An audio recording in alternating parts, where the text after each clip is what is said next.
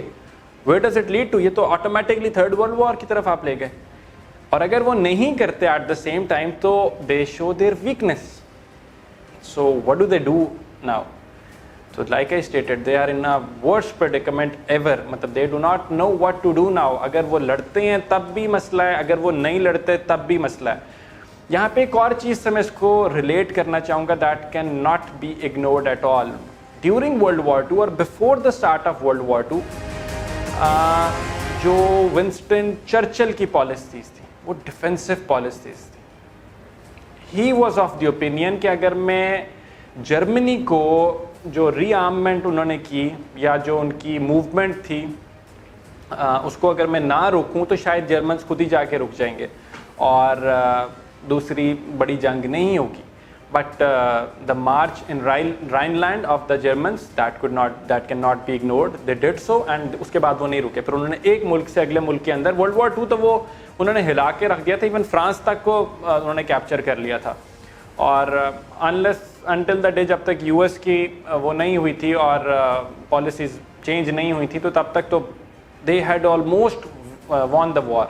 تو لیکن یہاں اس کو میں لنک اپ یہ کر رہا ہوں کہ وہ جو ڈیفینسو پالیسیز تھیں وہ بیک فائر کی ونسٹن چرچل کے لیے. تو کیا اس ٹائم جو ویسٹرن لیڈرز کی اگر وہ ڈیفینسو پالیسی رکھتی ہیں کیا وہ بیک فائر کر جائیں گی؟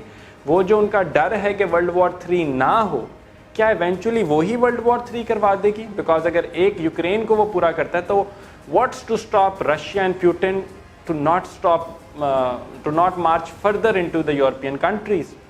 آن the other hand if they take a more aggressive stance تو وہ تو آٹومیٹکلی آپ World War III کی طرف لے کے جا رہے ہیں. So what are they going to do? Still I will just repeat once again that war is never justified but this was just a side of the Russians. Me trying to explain why they did it. باقی pointer تو سامنے ہیں but this is one point that could not have been ignored. یہ national threat تھا ان کے لیے کہ جو یورپین یونین کے اندر یوکرین کی انکلوژن ہے اور جو نیٹو فورسز کی پریزنس ہے that could not have been ignored by Putin.